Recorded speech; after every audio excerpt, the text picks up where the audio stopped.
You wanted the best. You've got the best podcast. The hottest podcast in the world.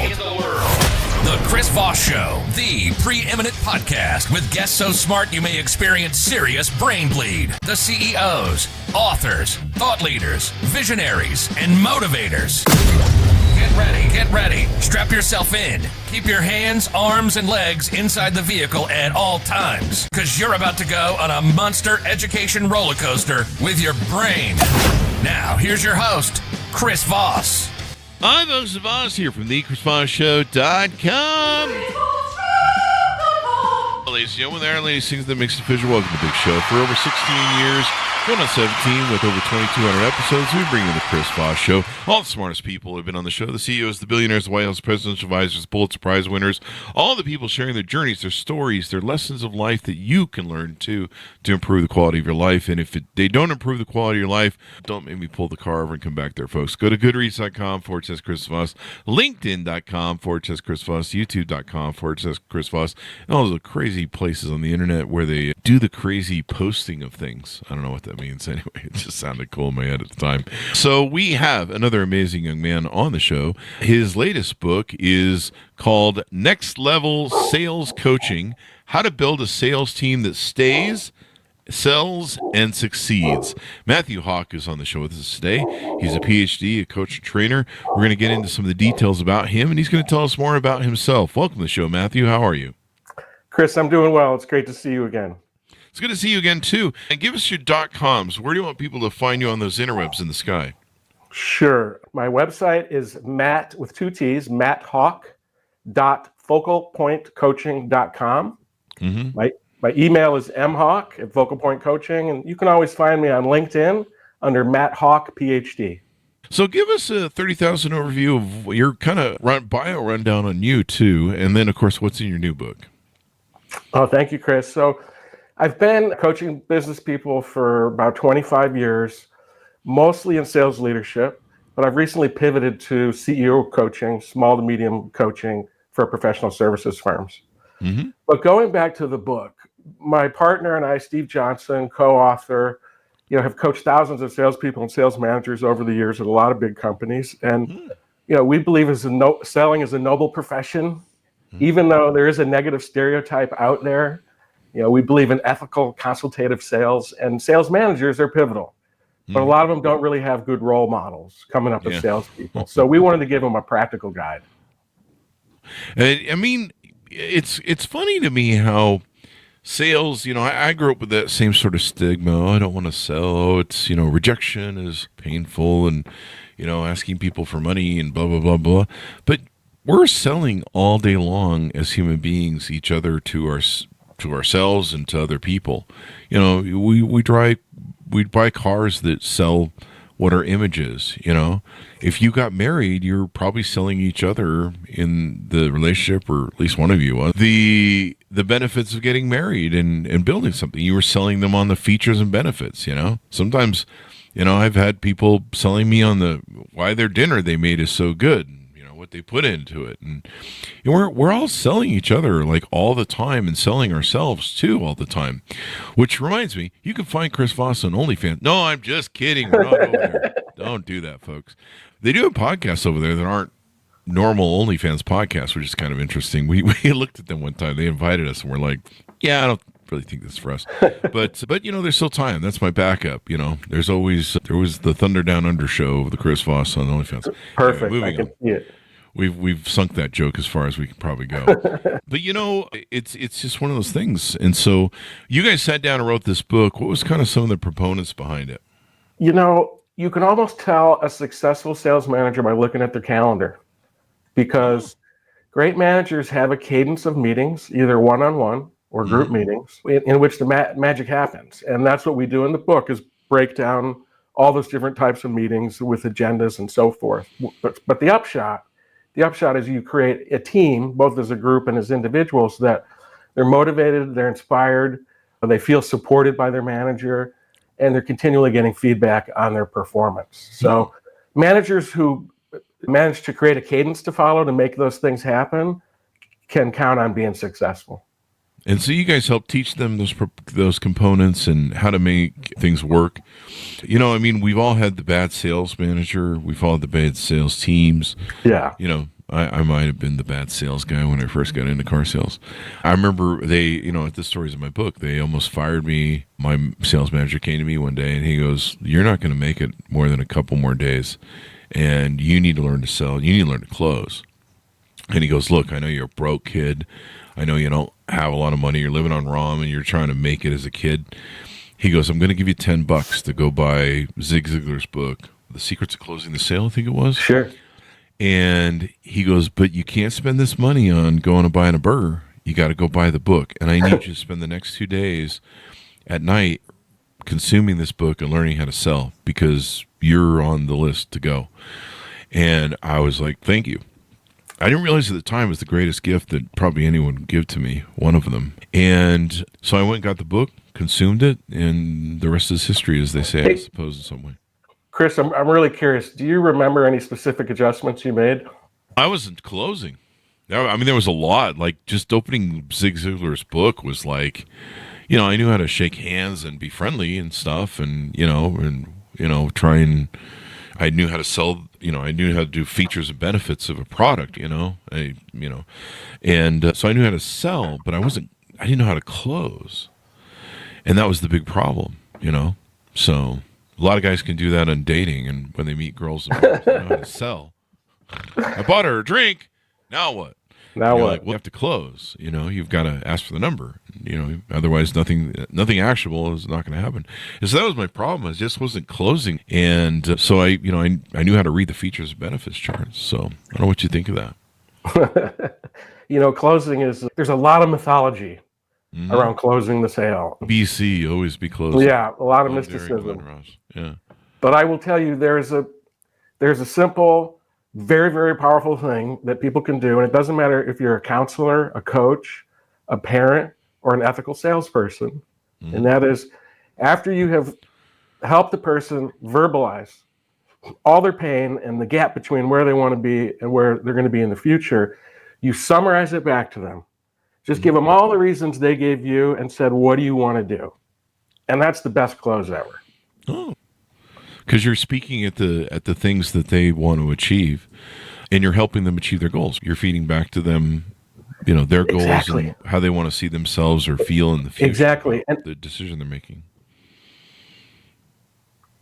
That's right, and they need to verbalize it. Like a good counselor. Yeah. If you go to a mediocre doctor and say, "I want to quit smoking," he might say, "Do you want the gum or the patch?" It's medically correct. But if you go to a really good doctor and say, "I want to quit smoking," and she says, "Really, that's interesting. How long have you been thinking about quitting smoking? What got you started? What have you tried in the past? Take me forward 5 years. If you quit, what does it look like? What does it look like if you don't quit?" "Well, Chris, I understand why you came to see me today. What do you want to do?" Mm-hmm. And that physician is going to get a lot better, treatment compliance and get sued less frequently for malpractice than the one who says, "Do you want the gum or do you want the patch?" Yeah. That's my pickup line at bars, too. You want the gum or the patch? Whatever that means. But, the rule we came up with, and I think I learned this from the car business. I think there was a sales guy consultant that showed up, and he taught us this rule. But the rule is that we used to have with our employees that sold was you ask the client the first question in your mouth after you "Hey, how you doing? You have a good day? Okay. I see here you were interested in having this issue resolved, by this, whatever." The key was asking people, what are you trying to accomplish, and shutting up. In our case, our number one business was a mortgage business. People would just go like, "Well, I want a 30-year mortgage and I want $5,000 cash out and a good interest rate."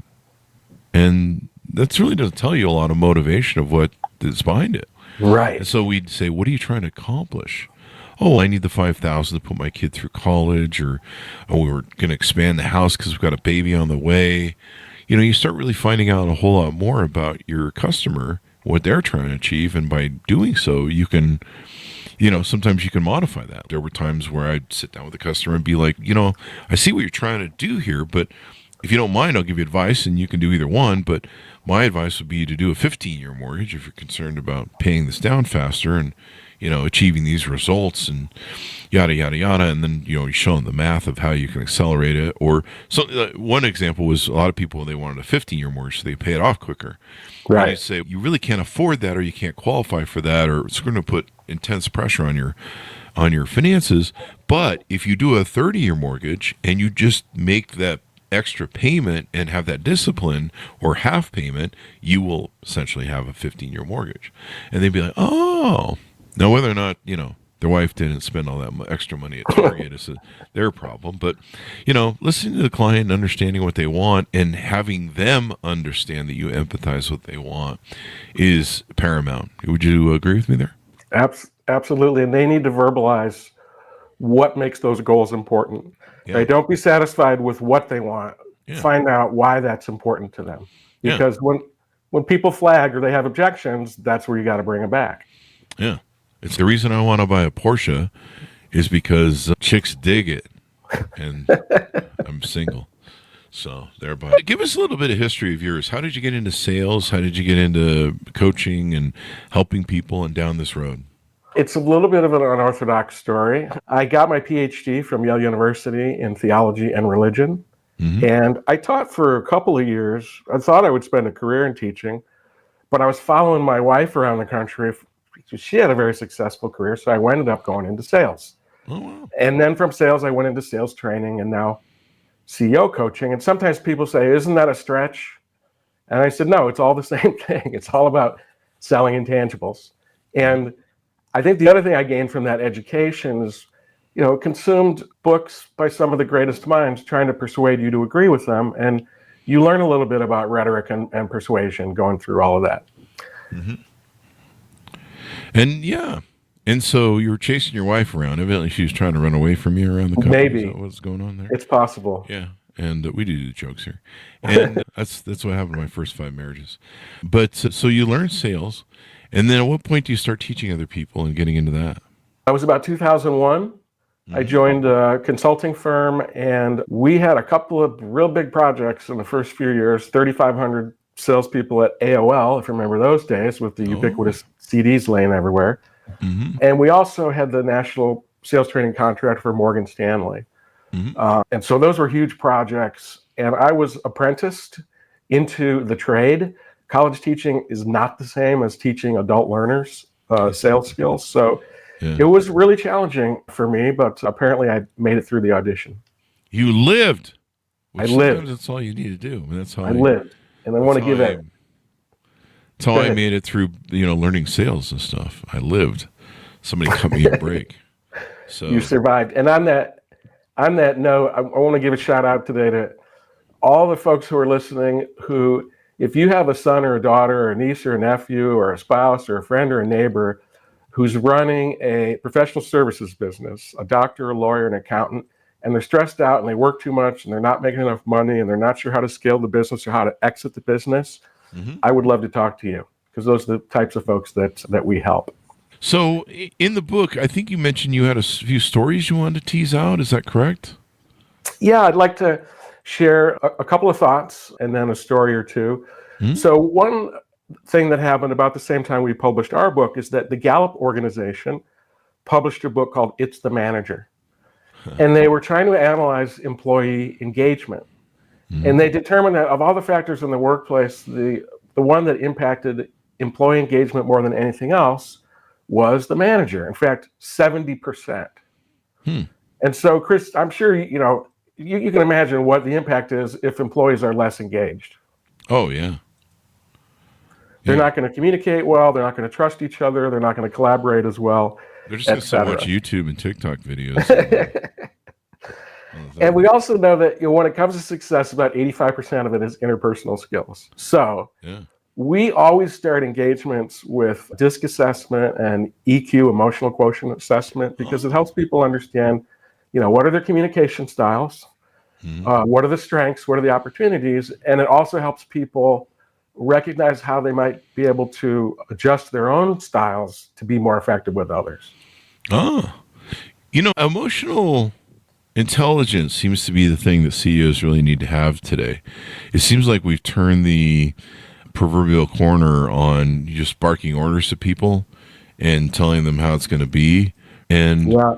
Now and I think it comes from kind of more millennials, but then also Gen Zers.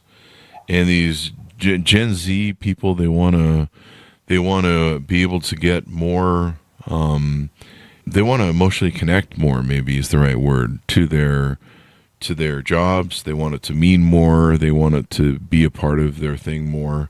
It's pretty interesting how it works. And it seems like as a leader, you've got to be more about the carrot now than about the stick, right? I would think so, and that starts certainly with understanding. Mm-hmm. We have different goal areas of our lives, right? Different dimensions that make us feel good or not so good at any time. We've got physical health and mental health, financial, we've got career, we have friends and family, recreation, vacations, or whatever it is. And it is a great idea for everybody to spend some quiet time now and then thinking about, how do you feel you're doing in those areas? Mm-hmm. And, is there a vision of maybe some things you'd like to change up or improve? So that's one thing that I applaud the younger folks for, is that more holistic approach. I think it's a lot healthier than, the man in the gray flannel suit taking the train downtown every day. Yeah.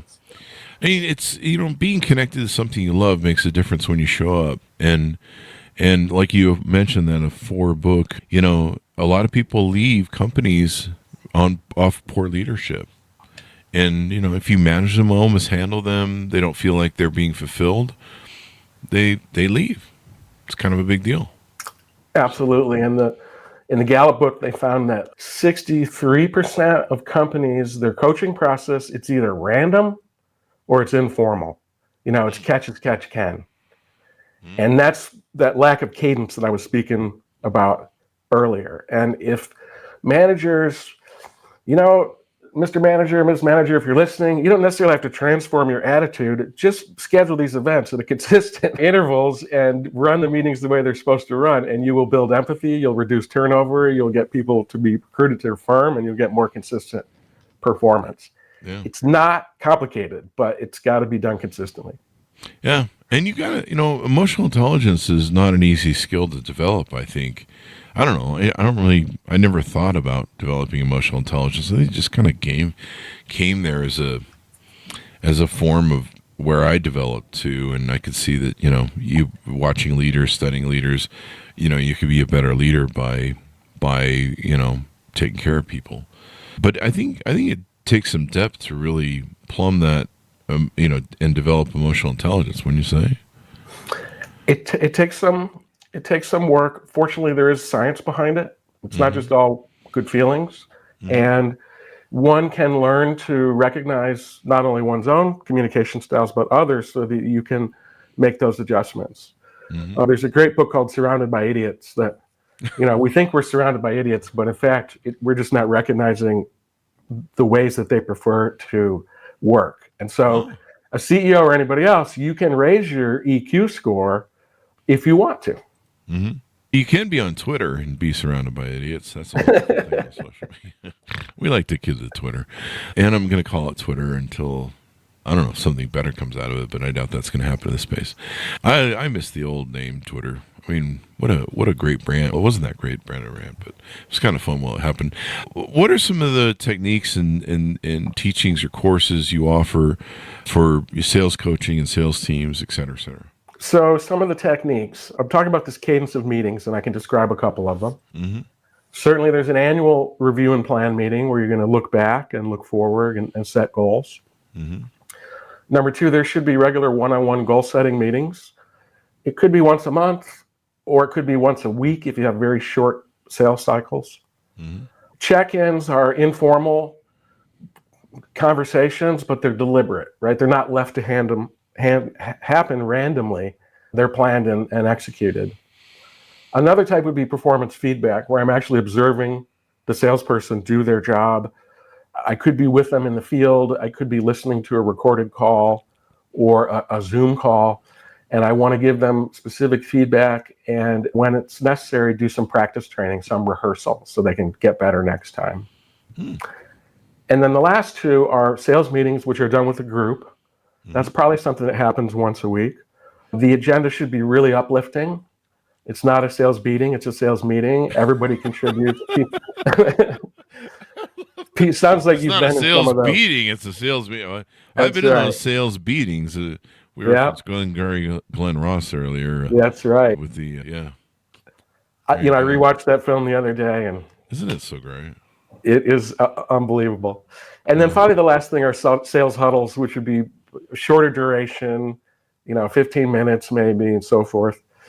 And so that cluster of meetings, when they're done effectively on a regular basis, are going to produce success for a sales team. Now, in the CEO world, like coaching, professional services, there's still a cadence. It's the same principle. It's just somewhat different types of meetings. So you sit down with them, and how can people onboard with you? Do they reach out to you? Do they have on your website, do you have a thing that they can talk to you on? Yes, we have a process where we first of all talk for 20 minutes of some initial discovery, and if it feels like a potential fit, then we'll have the client take the DISC assessment, and we'll do a strategic business review. It takes about an hour. And usually by that time, they're in a real good position to say, this feels right, let's move ahead, or not. Maybe they want to wait. And then typically we'll meet with them once a week to continually clarify the vision, prioritize goals, brainstorm and execute. And then sometimes along their way, there's some group training or a focus in a particular area. But business coaches are not consultants, they're coaches. So I don't tell you how to run your dental practice, but I work with you to figure out how to improve it. There's a gentleman that just enlisted with me yesterday, and he runs a great plumbing business in the area. And before the pandemic, he was doing great. He had 12 employees, and now after the pandemic, he's got 3. He's 63 years old. He doesn't want to retire, but he's not very happy about looking back on his busier days. So he's super excited to get started, and he'll be doing the DISC profile. We'll start off with having him really envision what the ideal future looks like in 5 and 10 years. And most people don't do that very often, but that supplies the power for change. Yeah, most definitely. I mean, changes everything. It can make all the difference in the world there. What have we talked about that you do over there and how you do it? Maybe give a little bit. It would help to give kind of a composite case study, if you will. Yeah. And you folks listening, you may recognize that somebody who kind of sounds like this. So let's imagine a dental practice. It's called Crown Point Dental. And the dentist is named Dennis. And if you know anything about dentistry, it won't surprise you to learn that his wife is the office manager, Denise. Oh. And it started off as a family-run business. It's grown quite a bit. They've got 30 employees now, multiple hygienists, 3 dentists. He's paying for state-of-the-art equipment. And Dennis is normally a pretty easygoing guy, but he feels buried and he feels guilty, partly because of how hard his wife, Denise, is working. Oh, wow. She's stressed from managing, more than she ever thought she would. And in particular, their pain points are that there's sort of a lack of leadership structure. One of their star performing hygienists is threatening to leave due to burnout. Insurance reimbursements are slow, and payroll is a real problem for her as well. So through the coaching process, they clarified their vision and they did the DISC assessments to improve communication. Dennis started carving out time to do strategic planning. They redefined their roles and did some delegation, put better financial systems in place. Delegation. And so after about a year, less stress, more time off, better morale, and pretty happy with the whole process. Wow. It's interesting how delegation is a real important factor in that as well, right? Yeah, and it's a founder's trap. Founder's trap. I love that. The founder's trap that you're successful because you're a great technician and you do everything and you make sure everything's perfect, but you can't keep that up forever. And a lot of people, I confess, sometimes me too, I think nobody can do it better than me, so why would I delegate it? But it's super important to not only delegate, but empower your people to be successful. I'm curious on your insight, Chris, on I mean, are you a good delegator? You've grown your business so well, you must be. I mean, yeah, but I'm also bad. I mean, my history is bad at it. I think I hopefully have learned a few things, but still, I mean, even to this day, there's times where I look at something and well, this needs to go to a VA.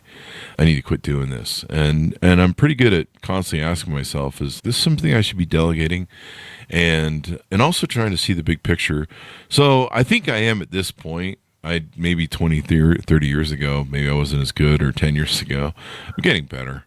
But, it's still that there's something about the human touch of stuff. There's a lot of stuff I like to interact with and touch. There's, sometimes people will be like, are we talking to you, or are we talking to a VA, or who are we talking to on this email, or, some sort of form of communication. Right.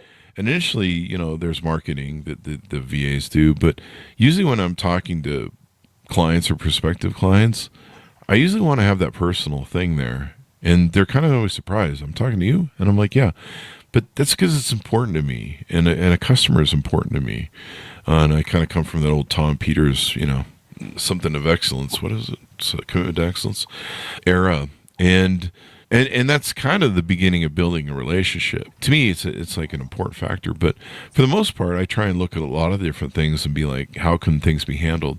But I think I'm always going to there's certain things I want to have close to the vest. I want to have customers to be able to talk to me. I want to have, I don't want to feel like that they can't get to me or be alienated. I didn't mind usually when calls came to the office and they want to talk to the boss, the president, because something wrong. And I didn't mind fixing their problems. And usually right away they'd get the attitude that, yeah, delegation is hard for a lot of self-employed people. It just is. And then you have to do it effectively. I mean, one of the things that I've learned about my own leadership style is that I will sometimes over-delegate, but not provide clear instructions or support for how to get the job done. Nah. Because I think, we hire good people. The process. They should be able to figure this out. They'll be able to psychically know what I want them to do. Yeah, we're all guilty of that. Exactly. I've seen that movie. But yeah, any final thoughts to tease out about the book and the service you offer before we go? I am working on my next book, which is called, Sales is Not a Dirty Word. Mm-hmm. And this is for healthcare practitioners and professional services, lawyers, accountants, whatever, people who, as we talked about at the opening, for whatever reason, they're ambivalent about sales or they're ashamed of it. But that is the way, in fact, that they provide their services to their clients. So we help people get out of their own way by being really clear about what their values are and aligning their behavior with those values. So I think we were talking about it earlier. We like to say that the first sale you make is to yourself. I have to believe what I'm saying. So I better say the things that I believe. Mm-hmm. And then the second sale in our business is when our client grasps that vision of the future that he or she wants and says, yes, I'm compelled to take steps. So in our world, those are kind of the two things that happen. Wow. So as we go out, give people a pitch, tell us how they can onboard you, what websites they can go to, et cetera, et cetera. Sure. So my email is mhawk, HAWK, at focalpointcoaching.com. You can find me on LinkedIn under Matt Hawk, PhD. My last book is on Amazon. And my website is matthawk with 2 T's, .focalpointcoaching.com. It's been fun to have you on the show and very insightful, and sales is everything. We're always selling to each other, so it's good to learn these things. And the great thing about sales, too, is once you learn how to be a good salesman, it's a trade that you can use in anything, whether you're trying to convince your wife to marry you or whether you're trying to convince, someone to buy something or selling maybe your car or someone else's car or dealership's car. And there's a lot of great stuff that you can do there. It's such a great skill to learn. And then once you have it, you can utilize it so many different ways, starting your own company, sales, all that good stuff.